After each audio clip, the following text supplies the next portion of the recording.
Jake Morrison wiped the sweat from his forehead as he stared at the massive ship floating in the darkness of space. His salvage vessel looked like a tiny insect next to the enormous craft that drifted silently in the Kepler 442 system.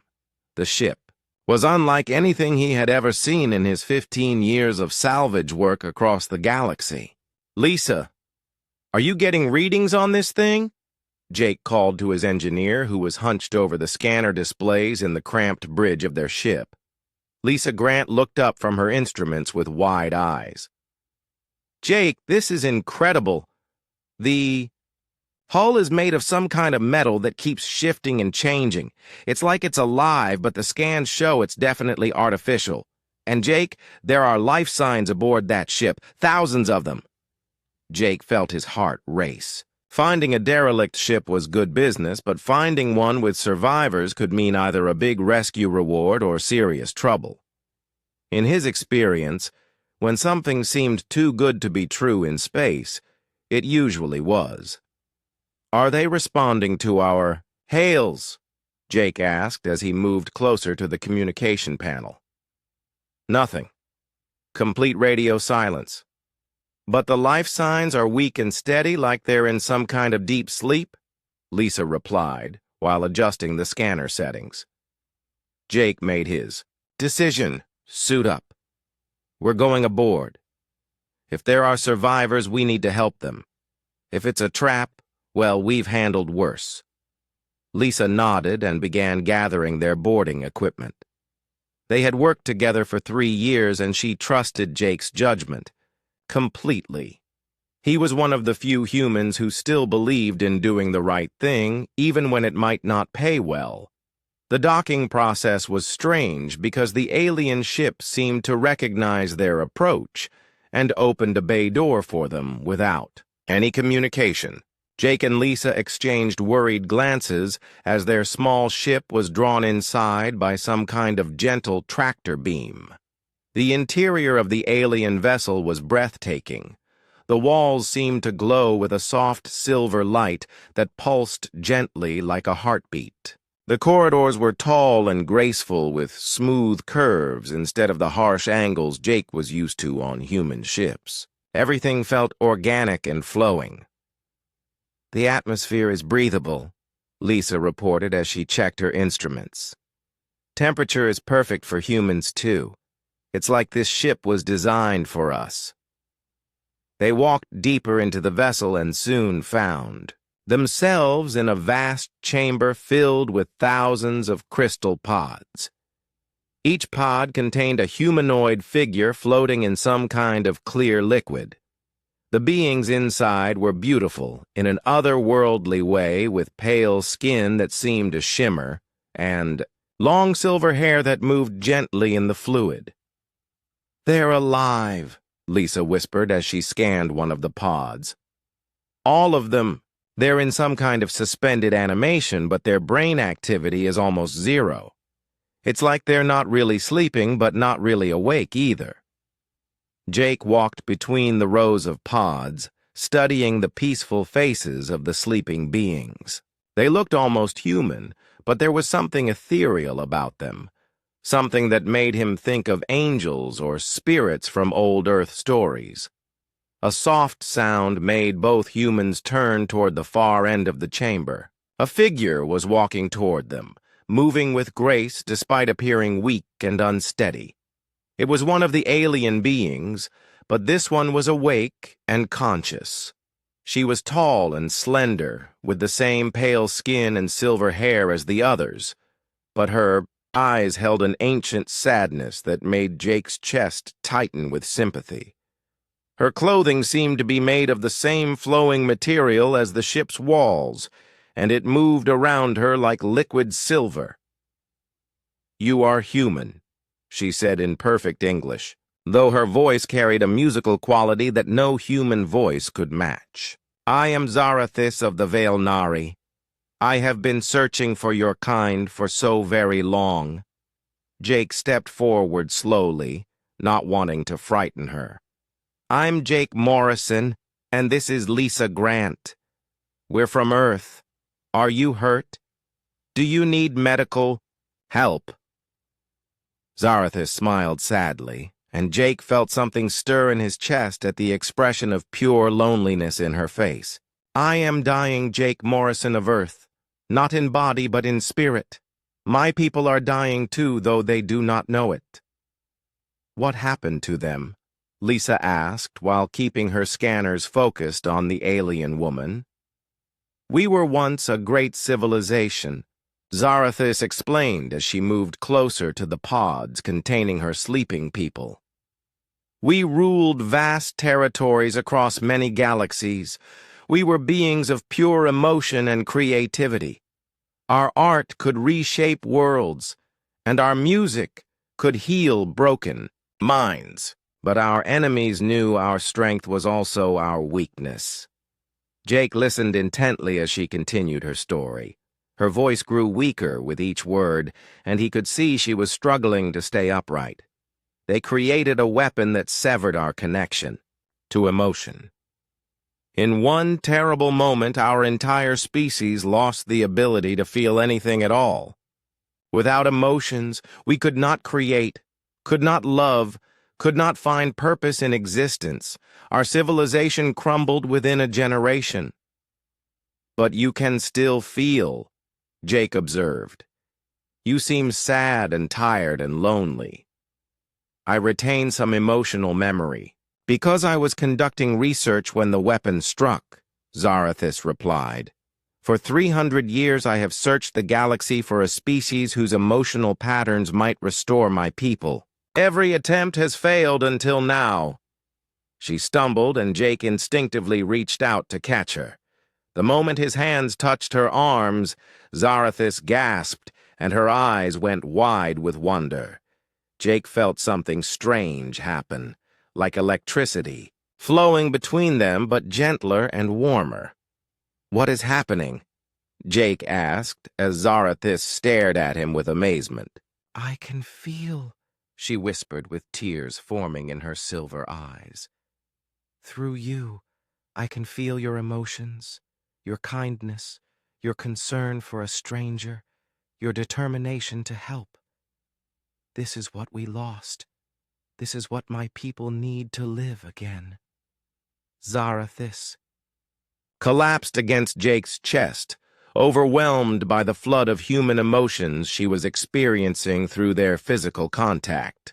Jake held her gently, not understanding what was happening, but knowing instinctively that this moment was important beyond anything he could imagine. She looked up at him with tears streaming down her pale cheeks and whispered the words that would change both their lives forever. Finally, I found my human. Jake carried Zarathus back to his ship, while Lisa worked frantically to understand the alien technology they had discovered. The Veilnari woman was unconscious but peaceful in a way that reminded Jake of someone finally getting rest after years of insomnia. Her breathing was steady and her pale skin had gained just a hint of warmth from their contact. Jake, you need to see this, Lisa called from her workstation where she had connected her equipment to the alien ship's systems. I'm getting data streams that are beyond anything we've ever encountered. This ship isn't just advanced, it's like it thinks and feels. Jake gently placed Zarathus on the medical bed in their small sickbay before joining Lisa at the control panel. The displays showed flowing patterns of light that seemed to dance and pulse with meaning he couldn't understand. The ship has been drifting for almost 300 years, Lisa explained while pointing to the energy readings. But it's been constantly searching, scanning every system it passes through. Jake, I think it's been looking for us, for humans, specifically. Before Jake could respond, their communication system activated with an incoming priority message. Dr. Helen Ross appeared on the screen, her gray hair pulled back severely, and her expression serious. She was one of Earth's leading experts on alien contact, and her presence meant their discovery had already reached the highest levels of human government. Captain Morrison, I'm approaching your position with a full research team. Do not, under Any circumstances, leave that area or allow the alien vessel to depart. What you found could be the most important discovery in human history. Jake felt a knot form in his stomach. When the government scientists arrived, his simple salvage operation would become a complex political situation. He looked back toward the sick bay where Zarathis was resting and wondered if he was about to lose the chance to help her and her people. Dr. Ross arrived 6 hours later with a ship full of specialists and equipment. She was a stern woman in her 50s who had spent her career studying the few alien species humans had encountered.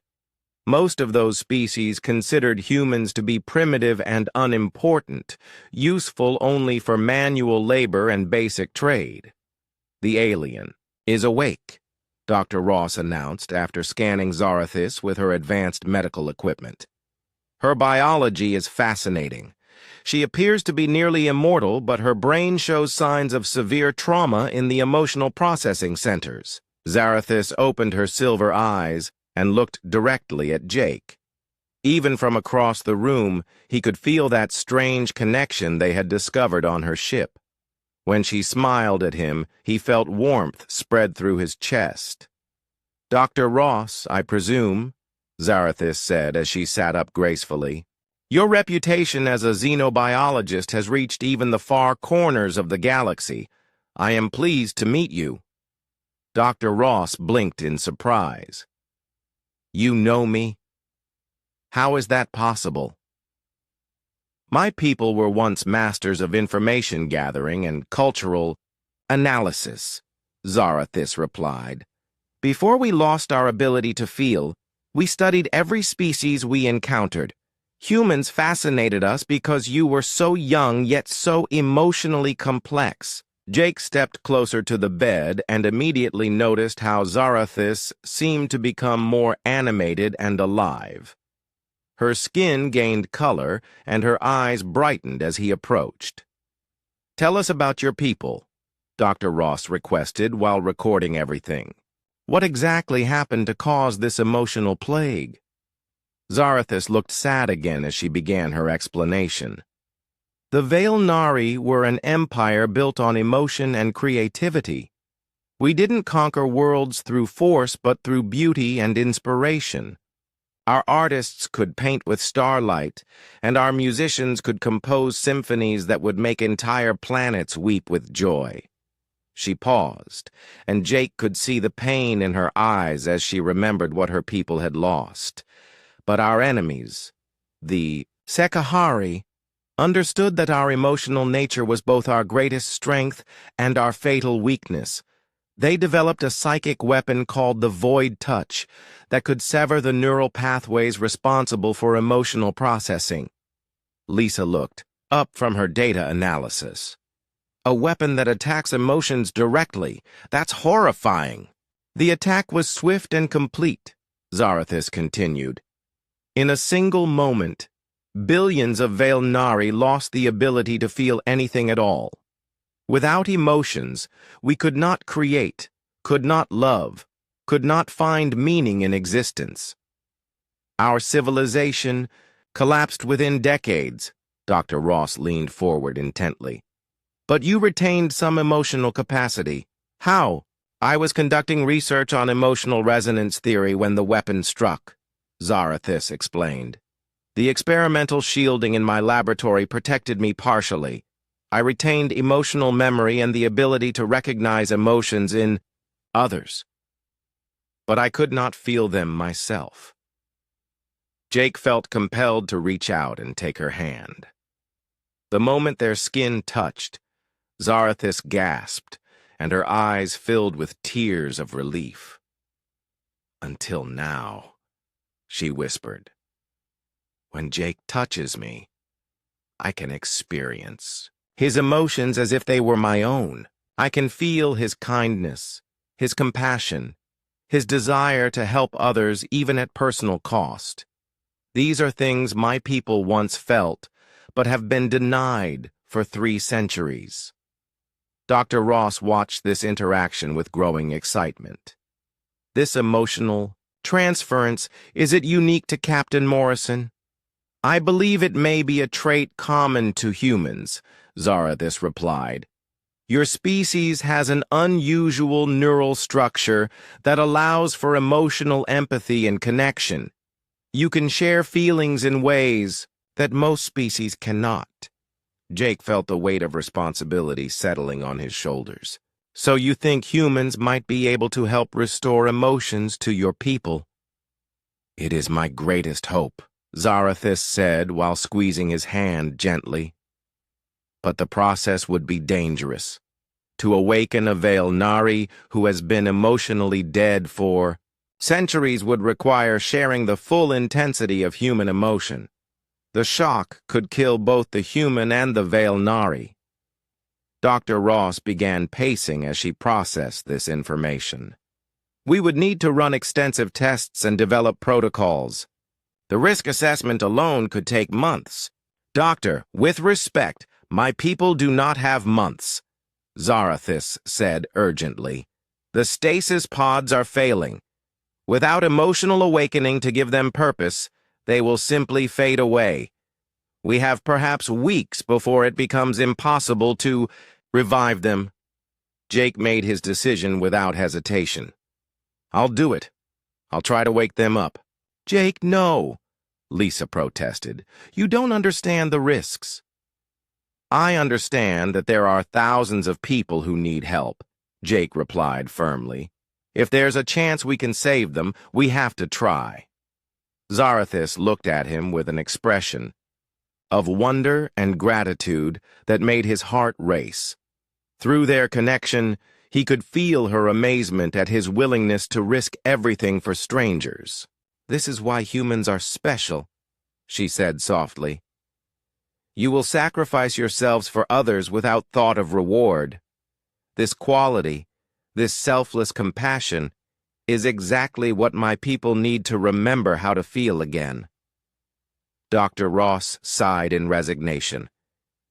If we're going to attempt this, we need to bring in Commander Alex Stone and the military specialists. If word of this discovery spreads, we'll have half the galaxy trying to either exploit or destroy what we've found here. As if summoned by her words, their communication system activated with an urgent message from Earth Defense Command. Jake felt a chill as he realized their small rescue mission was about to become something much larger and more dangerous.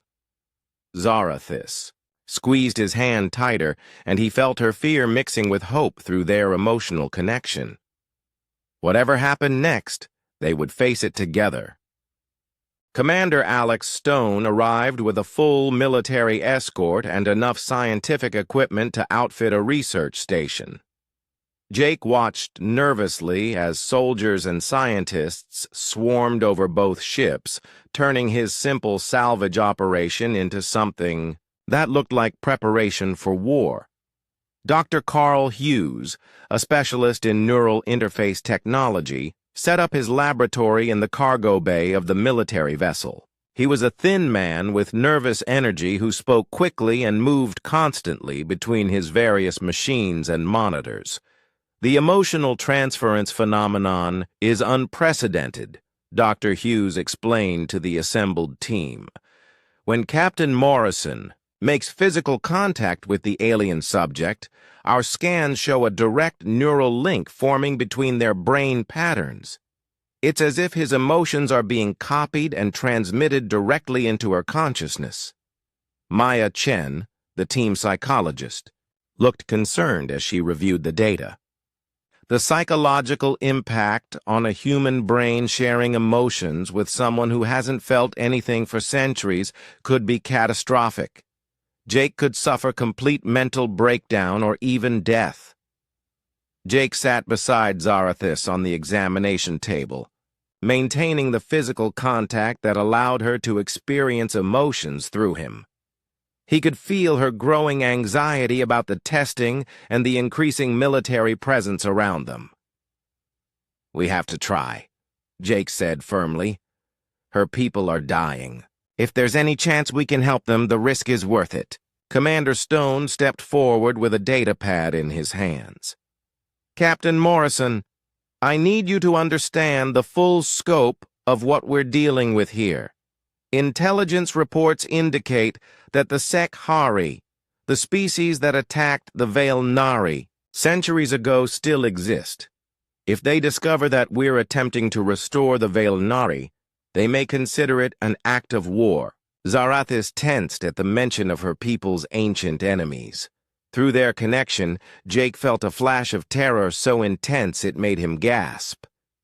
The Sekhari fear us because of what we once were, Zarathis explained. We were not warriors, but our emotional abilities made us incredibly powerful. A single Veil-Nari artist could inspire entire populations to rise up against oppression. Our musicians could calm violent conflicts with a single song.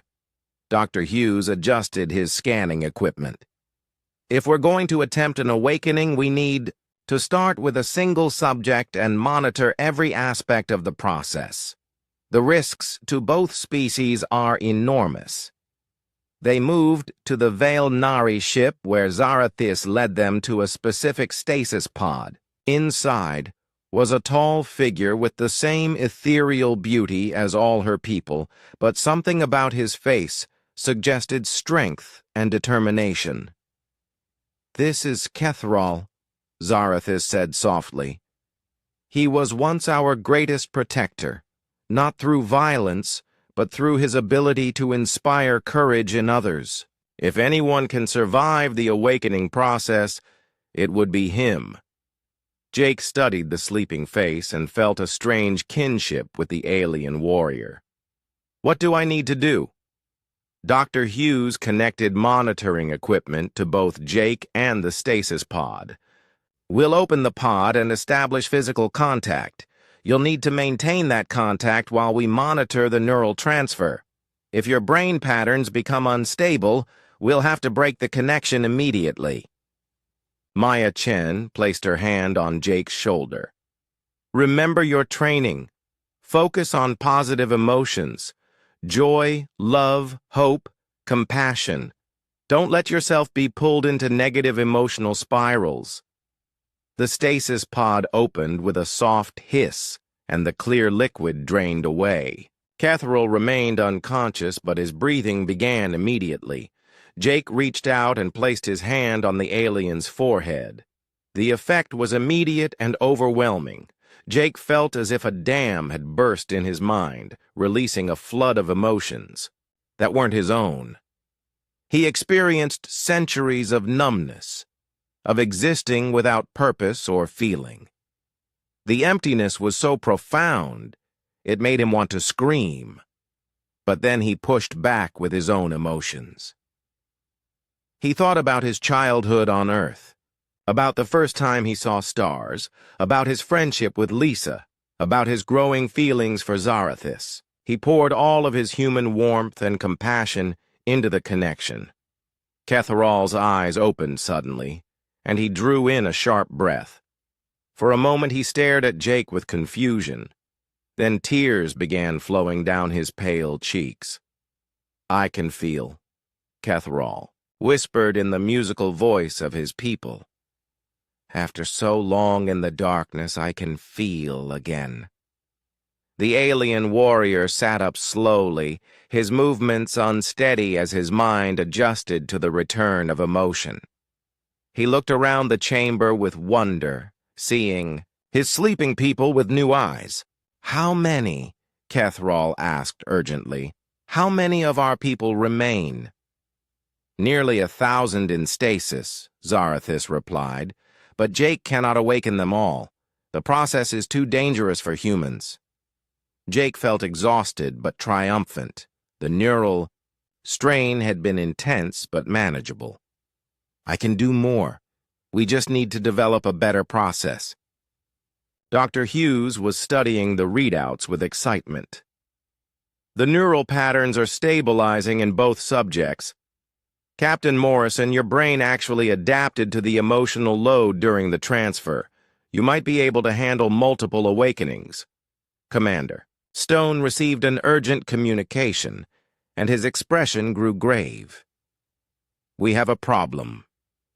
Long-range sensors have detected Sekari ships moving toward this system. They know what we're doing.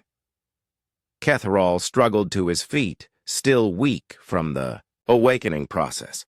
The Sekari will not allow my people to be restored. They fear what we might become. What do you mean? Jake asked, while helping to steady the alien warrior.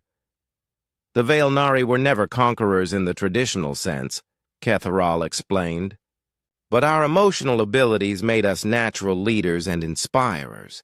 Species would voluntarily join our empire because we showed them beauty and meaning they had never experienced. Zarathis moved closer to Jake, seeking the emotional comfort their connection provided. The Sekhari built their own empire on fear and domination. They knew they could never compete with our methods of influence. Maya Chen looked alarmed. So by awakening the Veilnari, we're potentially creating a rival to Sekhari power. More than that, Commander Stone added grimly. Intelligence suggests the Sekhari view humanity as a threat because of our emotional capacity. They may see our cooperation with the Veilnari as preparation for war. Jake felt anger rising in his chest, not just his own, but also the protective fury that Kethrall was experiencing as he looked at his sleeping people. The emotional connection was growing stronger and more complex. How long do we have? Jake asked. Perhaps 2 days before the Sekhari fleet arrives, Commander Stone replied. Even with our full military presence, we're vastly outgunned. Dr. Hughes was already working on modifications to his equipment. If we're going to save these people, we need to accelerate the awakening process. Captain Morrison, are you willing to attempt multiple simultaneous transfers? Jake looked at the 1,000 pods containing the sleeping Veilnari, then at Zarathis, whose eyes showed both hope and terror. Through their connection, he felt her desperate love for her people and her growing affection for him. We'll find a way, Jake said with determination. We didn't come this far to give up now. Kethrall managed a weak smile. You humans truly are remarkable.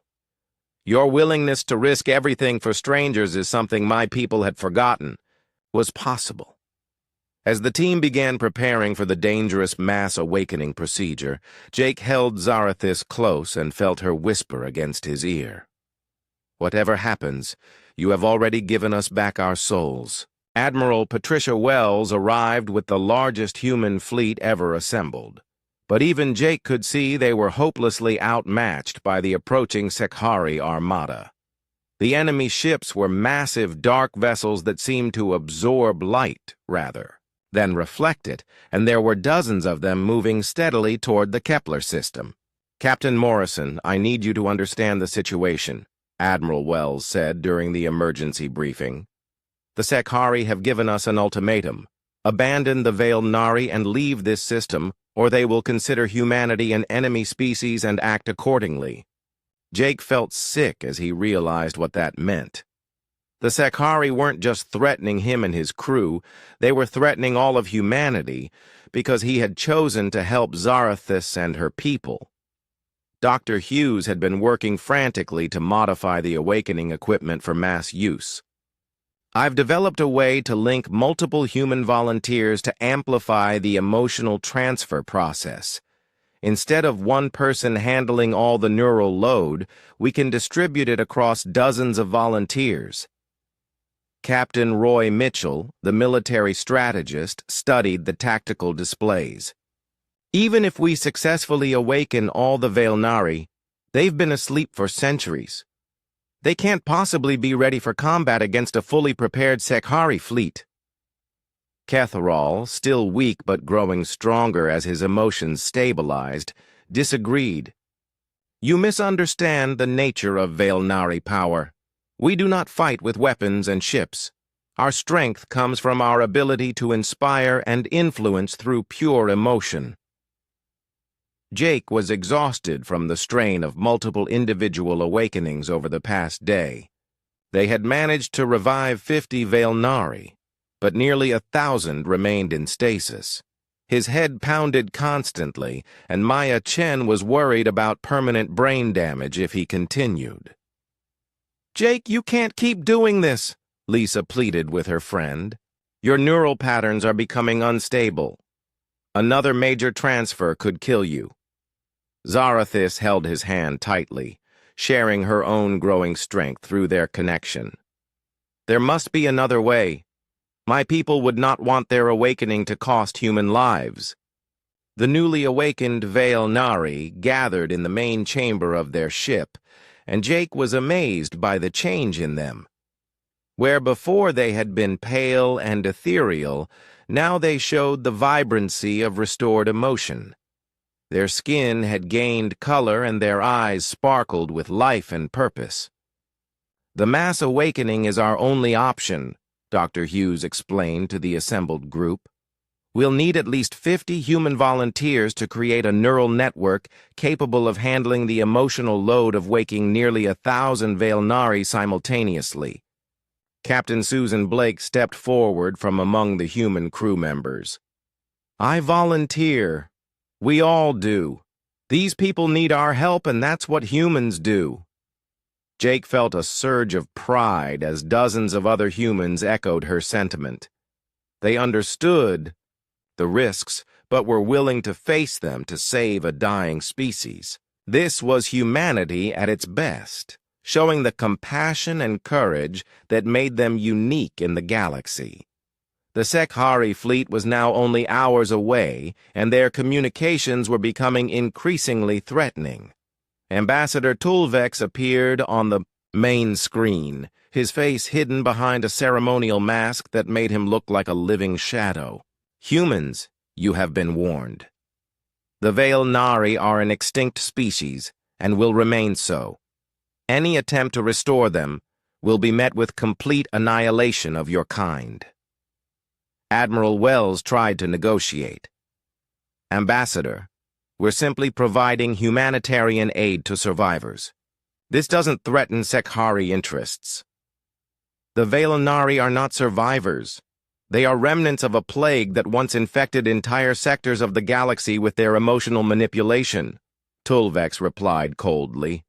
"They will not be allowed to spread their influence again." Jake realized that the Sekhari weren't just afraid of Veilnari power, they were afraid of emotion itself. Their entire civilization was built on suppressing feeling and maintaining control through fear and domination. The preparation for mass awakening began immediately. Dr. Hughes connected Jake to a neural amplification system that would link him to 49 other human volunteers. Each person would share a portion of the emotional load, making the process theoretically survivable. "Remember, focus on positive emotions," Maya Chen instructed the volunteers. "Love, hope, joy, compassion. These are the feelings that will help the Veilnari remember what it means to be alive."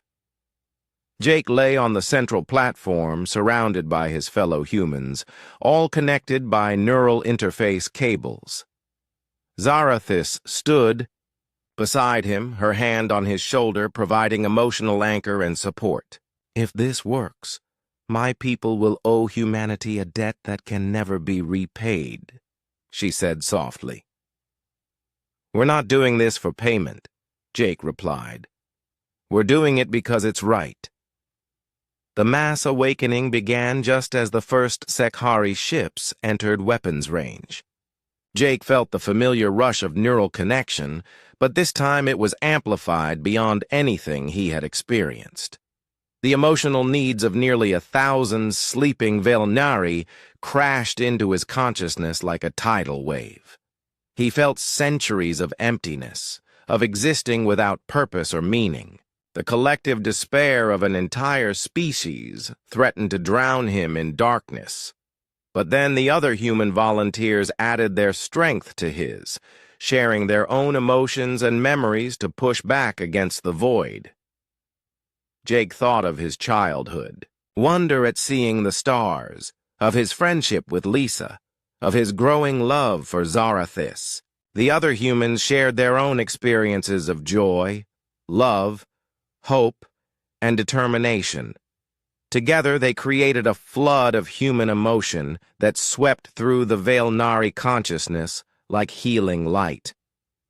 Throughout the ship, stasis pods began opening as the sleeping Veilnari responded to the emotional awakening. But the process was more intense than anyone had anticipated. Jake felt his consciousness scattered across 1,000 awakening minds, each one desperate for the emotional connection they had been denied for so long. "Jake, stay with me," Zarathis called out as she felt his mental presence becoming fragmented. "Don't let yourself be lost in their awakening." The neural strain was enormous. Several of the human volunteers collapsed as their minds struggled to handle the emotional overload. Jake felt himself being pulled in 1,000 directions as each awakening Veilnari reached for the human emotions that could restore their ability to feel. Through the ship's communication system, they could hear the Sekhari fleet demanding immediate surrender. War Prime Zekthul, the military commander, was preparing to open fire on both the human and Veilnari vessels. "Human ships, you have 30 seconds to withdraw, or we will destroy you along with the emotional plague you are trying to unleash," came the final ultimatum. Jake was barely conscious. His mind stretched beyond its limits as he tried to complete the mass awakening. He could feel Zarathis holding onto him, using their connection to keep his consciousness from completely fragmenting. Then something unexpected happened. The awakening Veilnari began to stabilize not as individuals, but as a collective consciousness linked through shared human emotion. Instead of each one struggling alone with their returned feelings, they began supporting each other through the emotional network Jake and the volunteers had created. "It's working!" Dr. Hughes shouted over the alarms as Sekhari weapons began charging. "They're all awakening simultaneously." Jake felt a moment of triumph before his consciousness finally shattered under the enormous strain. His last sensation was Zarathis calling his name as everything went dark. Jake drifted in darkness, his consciousness scattered across the minds of 1,000 awakening Veilnari. He could feel their wonder and joy as emotions returned to them after centuries of emptiness, but he couldn't find his way back to his own identity. The neural strain had shattered his sense of self into fragments that floated in the collective awakening. In the physical world, the Veilnari ship was transforming. The newly awakened beings moved with purpose and grace, their pale skin now glowing with inner light as their emotions fully restored. Elder Ielthera, the ancient leader of their people, emerged from her stasis pod with tears of joy streaming down her face. "My children," she said to the gathered Veilnari, her voice carrying the musical quality of their species, but now filled with warmth and life. "We have been given a second chance by these remarkable humans." Zarathis knelt beside Jake's unconscious form, maintaining physical contact in hopes of anchoring his scattered mind. Through their connection, she could feel him lost in the emotional awakening of her people, unable to find his way back to himself. The Sekhari fleet had reached attack position, their dark ships forming a threatening wall around the human and Veilnari vessels.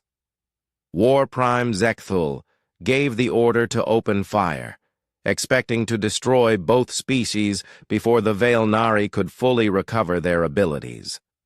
But something unprecedented happened when the Sekhari weapons discharged. Instead of returning fire with conventional weapons, the awakened Veilnari responded with pure emotion.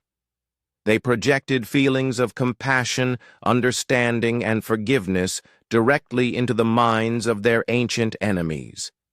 The Sekari warriors, who had spent millennia suppressing all emotion to maintain their discipline and cruelty, were suddenly overwhelmed by feelings they had never experienced. Many of them began weeping uncontrollably as they felt genuine empathy for the first time in their lives. "What is happening?" War Prime Zekthul demanded as his own forces began to falter. Several of his ships had stopped firing entirely as their crews struggled with the unfamiliar sensation of remorse for their actions. Elder Elthara stood at the center of the Vailnari ship, her arms outstretched as she channeled the collective emotional power of her people. "We are not your enemies, children of Sekhar. We never were. You attacked us out of fear and misunderstanding, but that does not make you irredeemable." The emotional projection continued, washing over the Sekhari fleet in waves of compassion and forgiveness.